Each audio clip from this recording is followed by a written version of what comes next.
much, Sheila, for making time to Hello. have this interview. Probably Thank for you. the benefit of our audience, we'll ask you to introduce yourself. Tell us a bit Okay. about yourself. All right. So I am Dr. Sheila Chugboju. I am the Executive Director of the Alliance for Science. Yes, we are a science communication initiative. We're global and we promote agricultural biotechnologies, but increasingly we're talking about climate change, food and nutritional security, global health, and misinformation to increase trust in science. So you're here in Kenya. Probably you've not mentioned where you're from exactly, but from your name, you're from Nigeria. I am Nigerian. I am from Cross River State, which is in the southeast of Nigeria, a very lush, green, fertile area. I was born there and lived there till I was like 10 years old before I went to the UK. Ah, nice. So recently the world marked World Food Day and the US Alliance for Science. What is your take on our food systems currently in Africa? Because we are coming from various shocks. We had the COVID pandemic, there's the effects of climate change, and the war in Ukraine. What is your thought on our food systems, and probably as Alliance for Science, what message do you have for people? Well, what our recent shocks have shown us is that we lack the resilience which we could and should have. And it's really part of the reason why we at Alliance for Science are starting a campaign called From Relief to Resilience. We're looking at how do we build resilience against the shocks. So we've had the shock of the pandemic, and now we have the shock of the war in Ukraine. And that comes on the backdrop of the constant and consistent and increasing shocks of climate change. So what these shocks have taught us is that our ability to bounce back, which is the definition of resilience, is not there in many instances. And when we celebrate the World Food Prize, we're celebrating the legacy of a great man, Norman Borlaug, who started us off on an inspirational journey of believing in the green revolution and showed us how technologies and innovations around food could help us feed the world. So we were at that time on the cusp of believing that we were able to end hunger, that really we didn't now need to be afraid of any child going to bed hungry. And in a sense, there was a moment when we had reached there, in that world food supplies, like in food stocks, are enough to feed every child in the planet. What generally stops us is, of course, that they're not evenly distributed. Some countries have more and there's food waste, and some countries don't. So we have political systems which stop us from distributing our food equitably. So that's why some countries consistently are asking for food relief. Usually they're in the global south and they're asking for food relief from the global north. So, but we were hopeful because the food systems seemed to be working. Globalization seemed to be working. We had systems that seemed to be just in time. You know, you didn't need to grow your own food because you could get it from one country, you could get your inputs from another, and somehow you could maximize and optimize, you know, our food supplies. But what COVID taught us is that that actually isn't as true as we would like it to be. It's a romantic view of globalization. Globalization has to be founded on equity. But we saw that even with the vaccine inequities, countries that had hoarded and countries that didn't, even when they were able to pay, and they were largely in Africa, weren't able to get access to vaccines. So there were inequities that were embedded in systems.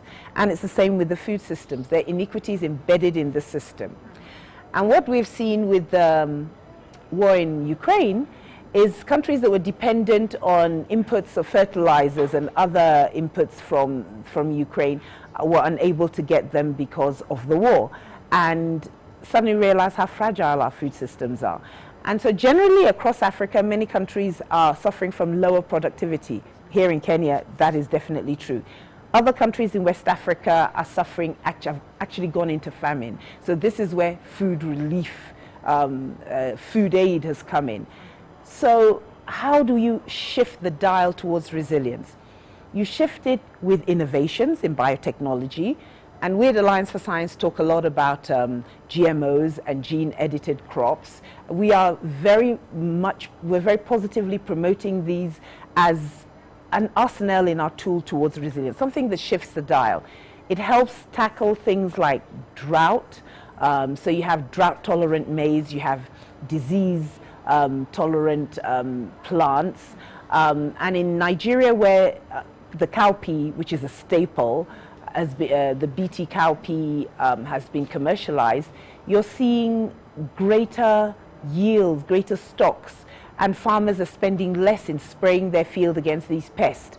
And so there are many, many benefits, not just that it's better for the environment because they're not spraying, it's cheaper for the farmer because they don't have to buy so much pesticides, and generally it's a hardier crop. So we promote that because those are the things that shift you towards resilience. So that's the long answer. The short, the short answer is our optimism is now tempered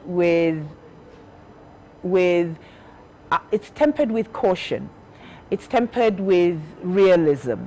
We've realized that when we haven't gone as far as we need to go, but the good news is the technologies and the innovations are cheaper and more accessible to African countries. So in the very near future, we can build up our stocks and look at our food systems and do better in innovating around the systems and the technologies that go into them. Very interesting. That was quite a long answer. See, this is why you have to stop me. No, everything you're saying is important. But then, as Alliance for Science, by just the name, it's just science. When you talk about biotechnology and science, where does science meet agriculture?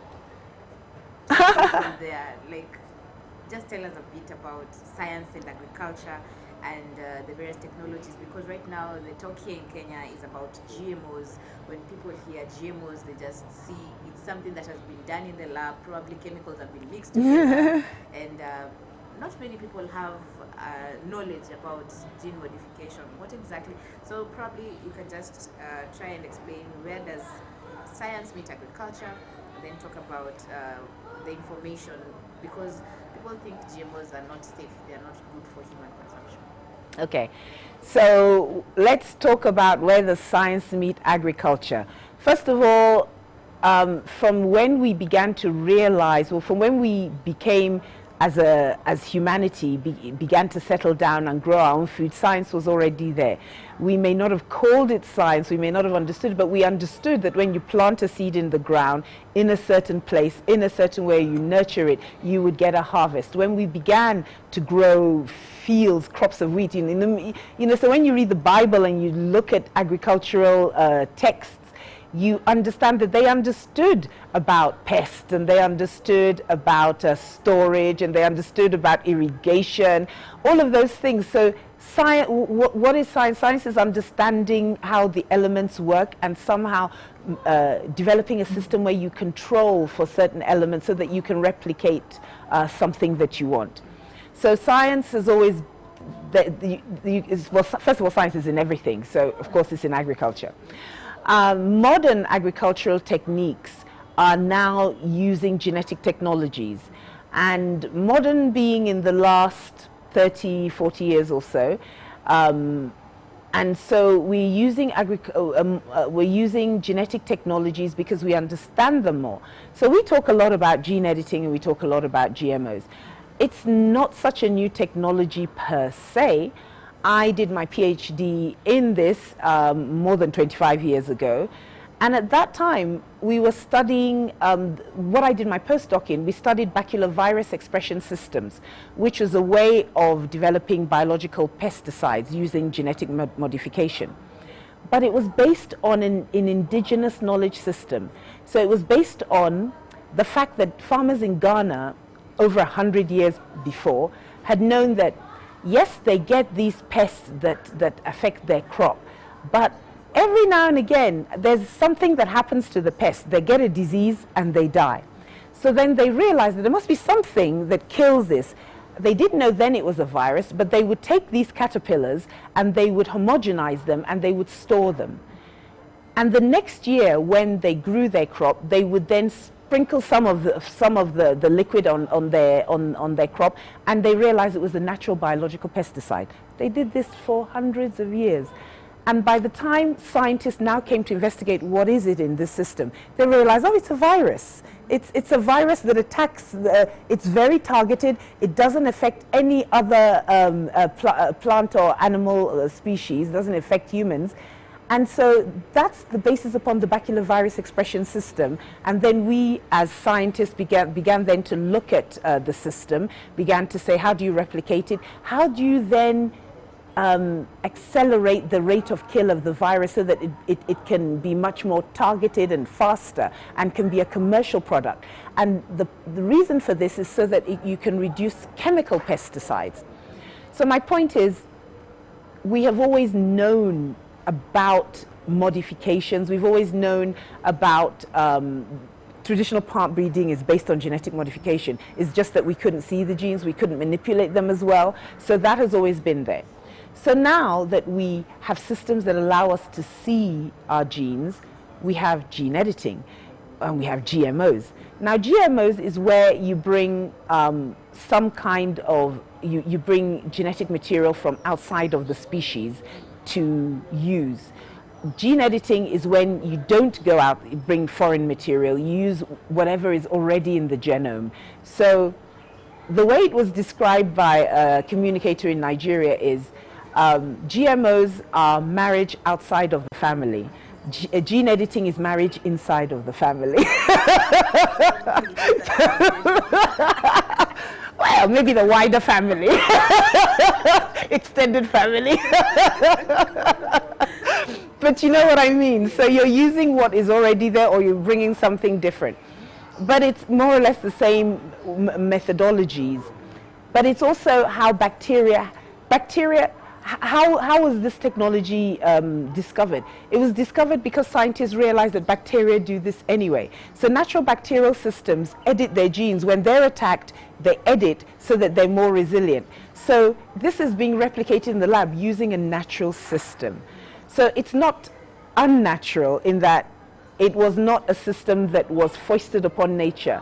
It is a system in nature that is being replicated using scientific tools. Yeah, from that explanation, I wanted to ask about the difference between gene editing and gene modification. Yes. But which one would you propose is the best? And because from the way you've said it, gene modification is bringing another foreign substance to make something else. Which one is the best, and which way should we go, like countries? Well, I don't think one is better than the other. I have no problem with GMOs and I have no problem with gene editing. Gene editing is a newer technology. And is there a problem? So gene editing is a newer technology than GMOs. But in some sense, you should be more confident about GMOs because it's more tested. We have been eating genetically modified foods for decades, for 30 years or more, and they have been, so we can prove that they're safe because we've been eating them, we've been growing them, and they've been safe. So they're well tested. Gene editing is a newer aspect of this. So yes, it has more public acceptability because of the word foreign. People are like, oh, foreign genes, you know. But it is a newer technology. And it's just as safe. It is just perhaps just easier for the public to understand. It depends on what traits you are looking for. Sometimes genetic modification may be the better way to go to get what you want, because you may not be able to find it all within one genome. So it depends on what you're trying to achieve with the plant. But if you ask me, I'd say gene editing is the best, because probably you're using the same kind of thing, doesn't taste, the tastes of food don't change, and probably, because when I look at GMOs, if you look at, let's say, there's a time I went to the shop around this year and they are planting red spinach. So I was like, this changes everything, like, this is wrong. Well, you say that, but even traditional crossbreeding brings in different species, you know, so it's not as if, that is how we've created new plants, isn't it? You know, we have crossbred, we've crossbred with animals, So we're not always sticking within our narrow confines. It's just that it takes us longer because we're not so precise. So nature already does that. Nature already allows. What is a donkey? You know? Nature already allows levels of this. So it is, I don't know whether it's our idea of foreignness or maybe it's our lack of trust of scientists, or our lack of understanding of the motives and intentions of scientists, or just the fact that food is sacred, you know.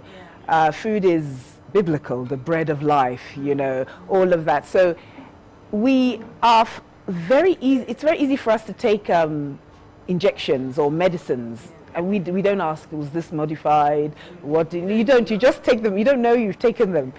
But now, if you use the same technology with your food, now you really want to know. And I'm not saying it's wrong, and I'm not, because I feel that food and ritual and culture are part of what we as human beings use to express our humanity. And so we are cautious about it. It's part of our being, our identity.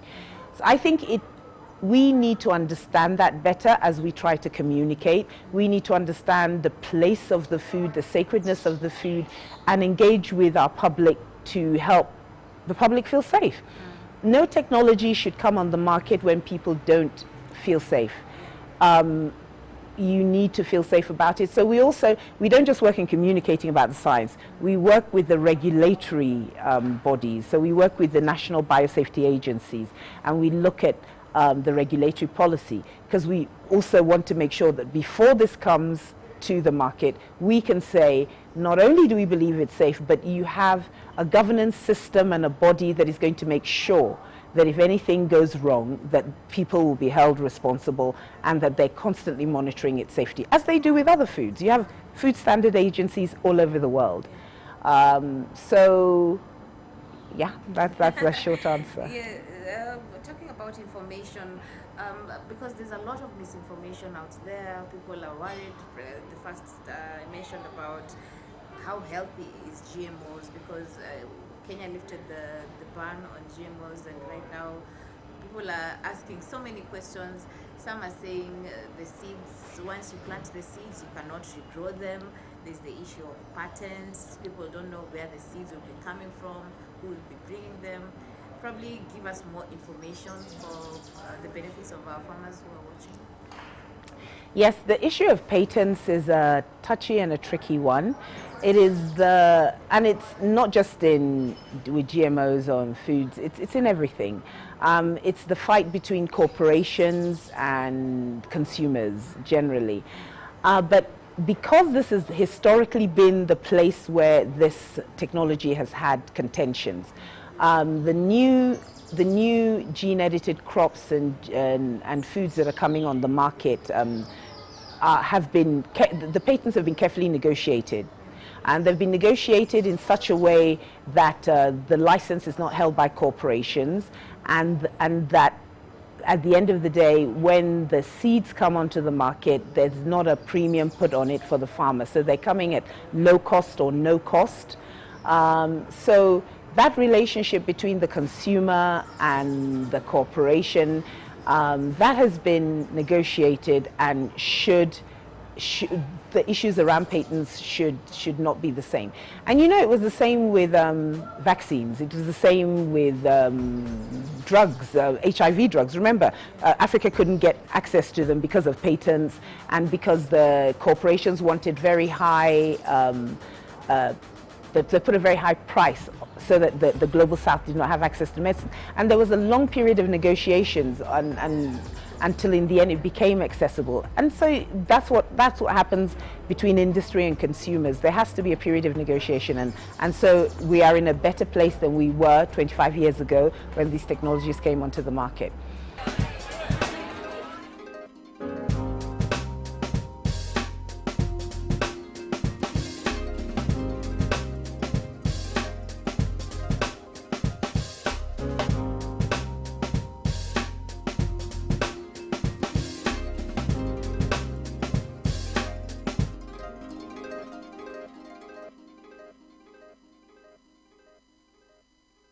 Now, on the issue of can you use the seeds again?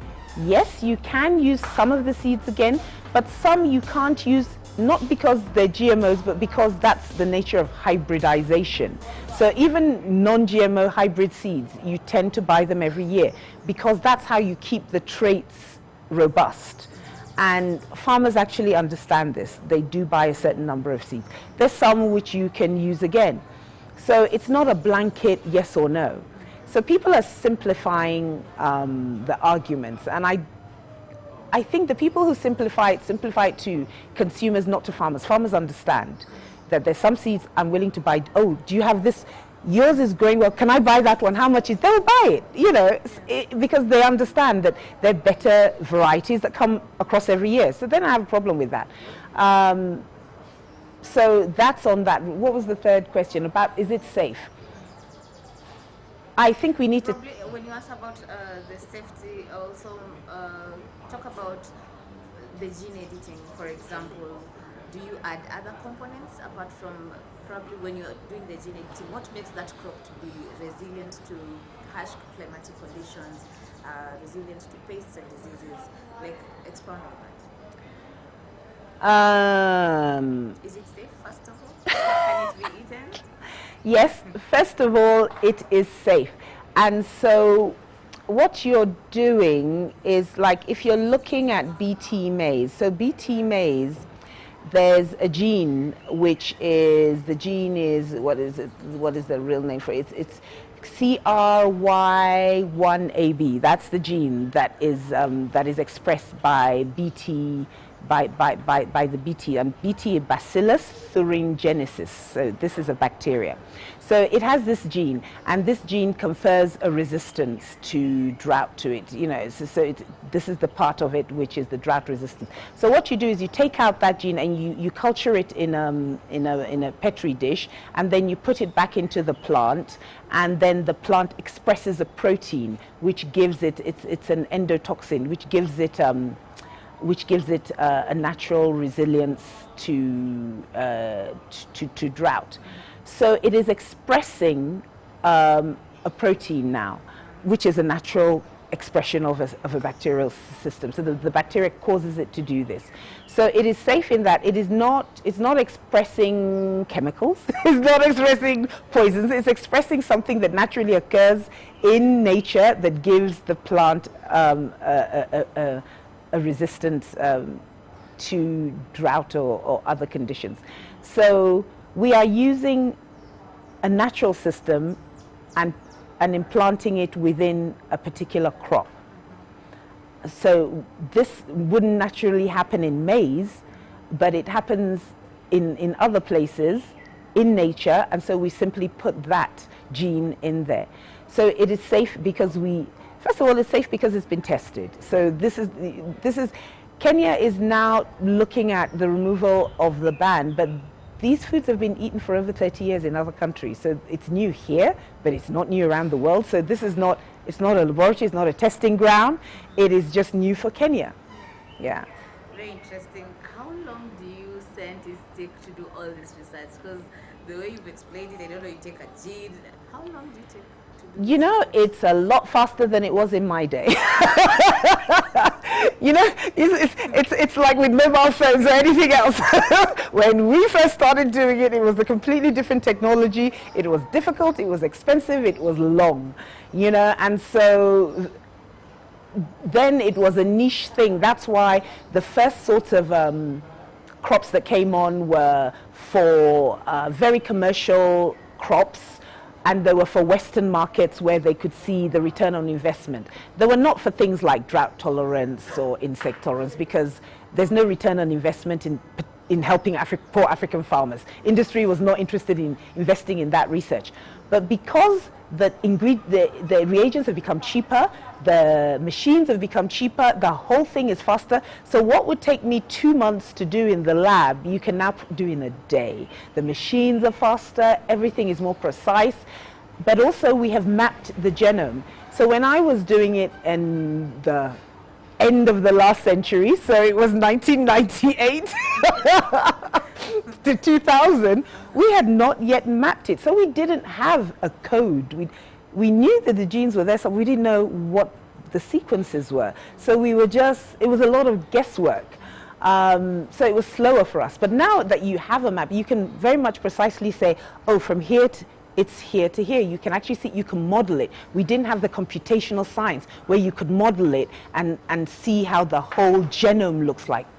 I didn't know what a genome looked like when I was a postdoc in Oxford at that time, because we didn't have those modeling systems. But now an undergrad anywhere in Africa can look at it and make a decision. And I was in Nigeria. I was so excited to see our young women scientists looking at the work that they're doing on cassava and saying, oh, I've created this variety and I've done this. That's amazing. So it is much faster. It is a few weeks. The problem is not so much the science. The problem is the science is just the first step. You do the science in the lab. You then have to test it on a model system. You then have to go into commercial field trials. So you grow it on the field under natural conditions. You go through a season. You see how does it affect the environment, how does it affect biodiversity, etc. You get that certified. You get it ticked off. It said it's safe. You then can then begin to take the product to market. That also then takes several years. So the whole process can, from when you know the science in the lab to when you get a product to market, as in a seed, can take you 5 to 10 years. It can be faster. I mean, the thing about it is, like with vaccines, when we had the COVID pandemic, we said, oh, it takes 15 years to make a vaccine, can't be faster. 2 years, we got a vaccine. So where there's a will, there's a way. If African farmers and African countries make a demand for, I need a seed that is resistant to fall armyworm because it's devastating our crop, we need it like next year, and there's investment put into the science, I bet you we can get it out faster. That's some of the things that we're advocating for the end user, the farmers, the consumer, to make a demand. What we want are tastier food. We want tastier ugali. You know, we want food that doesn't go bad. And then the government hopefully will listen, invest in our scientists doing the work for that. Very interesting, because even as you're talking, like, how many scientists do we have probably in Africa? Like, if you tell someone, I want you to study science, me, if I used to fail terribly in science, because those things, like, how many people study science, and why science? Yeah. It is still a low percentage, and it's not just Africa, it's everywhere in the world. So you're having percentages of, even in the UK, you can have maybe 6% by the time you get to undergraduate to postgraduate level, in terms of the everything that everybody studies there. Science can be 6%, and that's high. You know, it can be 1 to 2% in some countries, because it's not seen as cool. Probably people don't have the information on the importance of science. Well, yes, we're trying to do more to promote that, and also what kind of career will you have? Now, I became a scientist because my mother said, and I was good in arts and science at the same time. And my headmistress had wanted me to do geography, history, and English for my A-levels, because she said, well, you should go and study history or something. And I loved history. So I went to tell my mum, and my mum said, no, you're going to be a scientist. You're going to study science. And I said, why? And she said, because you'll always have a job. You will always have a job as a scientist, because science, first of all, science teaches you to be analytical, to be rational, and employers trust a scientific training across the board much more than if you study English or anything like that. You're less likely to get the breadth of career choices as you do as a scientist. And so she was absolutely right. If you say you have a degree in science, honestly, people just think, well, she must be clever, you know. That's it. You know, they don't even care what science it is. Yeah. And that's the thing. So your career options, especially as a woman, are much stronger when you study science. So we want to begin to promote that more and more across the continent, because we need more scientists, because we need our scientists to ask the questions and answer them on our continent. Until we have a good number, because at the end of the day, you know, you'll get, if if 50 people study science, maybe 20 of them will remain scientists for the first 5 years, and maybe you'll get like 10 at the end of that. But that's still a good number. So we want to promote science more, and I'll be doing more to promote not just a career in science. So as the Alliance for Science, we're going to be supporting actually a Kenyan, one of our Kenyan fellows, who has been working very hard here in Kenya to promote biotech. So he has a project called SciFun. So he does like demonstration biotech labs in primary school, secondary school, tertiary. So he's done this for like 2 years. And so he's gone to the government to say, listen, you can actually study biotechnology from primary school. It's fun, the experiments are fun. You can actually do a lot of very simple genetic experiments, and kids will love it. So we want to promote that in Kenya particularly, and begin to put a face to what does a career in biotech look like. Who could you be if you did this? And begin to encourage parents to invest in their children becoming scientists, because your return on investment in terms of the jobs they'll get and how they'll take care of you in their old age is much better. Very true, very well spoken. Can all crops be gene edited? Because right now we know there's only BT cotton, BT maize. Can all crops be modified so that we can actually ensure, like, as we look up to food security in the coming years? Theoretically, yes. I mean, the choices of which ones is about which are commercially of strategic importance. So that's the reason why it's cotton, because of the industry, cotton, maize, so staples. So theoretically, it's a technology which can be used not just in food, it's used in conservation, it's just a technology. Gene editing can be used in many, many things. So yes, the short answer is yes. Very interesting. I had a conversation with Kyle Poorman, the director of wow. Dialogues, and I asked him his take on GMOs, and he was saying they're only short term. Like, do you think we can ever have a lasting solution to end hunger? Because ending hunger is not just a scientific problem. Ending hunger is a social, economic, cultural, political, ideological problem. So we actually have all the tools to end hunger today. Like, if we all distributed all the food we have equally, we would end hunger. You know what I mean? We have social solutions to this. If we said that the top 1% of the world should give their money and we buy food for the lowest, we could end hunger today. So it's not just science. Science can allow us to grow more food and intensify farming and agriculture in Africa. We have to do that. Our yields are low. We don't use most of our land, and when we do use it, we don't use it well. So we have growing population, and we have just not done that. We don't have enough fertilizer, we don't have enough irrigation, so simple inputs we don't even have. So the answer is not only in the hands of scientists. Scientists is one pillar. So there's a pillar of science, there's a pillar of economy, there's a pillar of culture, and the roof is politics. Politics rules all. Our political system and our political leaders are the ones that make decisions that can either help us end hunger or keep us in a state of dependency. It is leadership. So we do our part, but at the end of the day, it's about political leadership. Very interesting. This interview can never end. Like, questions keep coming up and up, but we need to end this. Yes. Probably, what is your message to everyone who is watching this interview as Alliance for Science? Tell us now, where will we get the food that we need in the coming years as we look at even the SDGs 2050? What are we looking at? Well, I want us to believe in ourselves.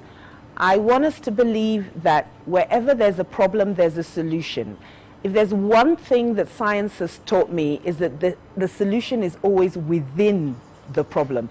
Look at gene editing. So gene editing comes out of the solution that bacteria has for the problem that it has of a virus infecting it.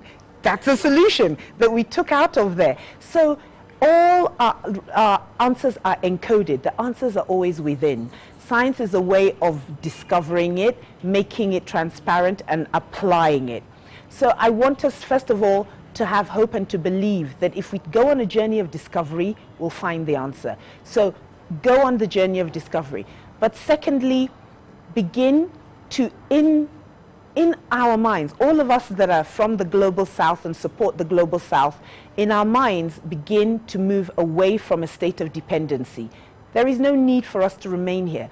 As the Global South, the global majority, with the luscious land, the most valuable resources, with the largest populations, we have everything we need to solve all our problems of today and tomorrow.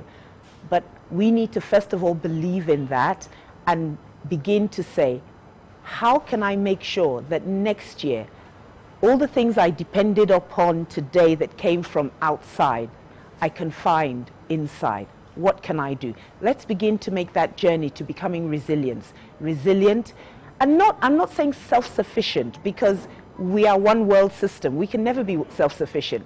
Climate change has taught us that we're all going to live together or die together on one overheated planet or not. We need to do this together. So I'm not talking about self-sufficiency. I'm talking about resilience. I'm saying, basically, can we feed ourselves? You need to be able to do that as a family, as an individual, as a family, as a country, as a region. Can we feed ourselves? Can we take care of our health care? Do we have basic infrastructure? Okay, that's done. How now can we rely on others to help us with other things? But let's build a backbone of resilience. We can do that. And so, and what can science contribute? And I'm just saying contribute. Science is not the answer to everything. It can contribute. Let's look for it and we'll find it. Thank you so much, Sheila, for making time. Thank really you. Appreciate it. We've learned a lot. Actually, you've ended this interview very well. One question that I know everybody is asking themselves. Okay. Have you ever tested GMO yourself? Of course. First of all, I live and grew up in the UK, so the majority of products that we eat have genetically modified ingredients. So we're not even thinking about it. So unless you are positively choosing organic, so the default is GMOs. If you don't want that, you now have to look for exclusively organic foods, which are actually a niche product. You're not going to be able to have 3 meals a day just on organic. That's not going to happen. And can you even afford it? That's not going to happen now, and it won't happen in the future either. So I have eaten it many times, and I do every day. I have no issues with it. But at the same time, I bet you all of you have also eaten it. Without knowing. Yeah, no, I don't know if it's not known, because I think the default is that if it's not labeled, because if it's not labeled that it's non-GMO, then you are eating GMO foods, and so it's not contributing to your ill health. It really isn't. Okay, thank you so much. We Thank really you. appreciate it.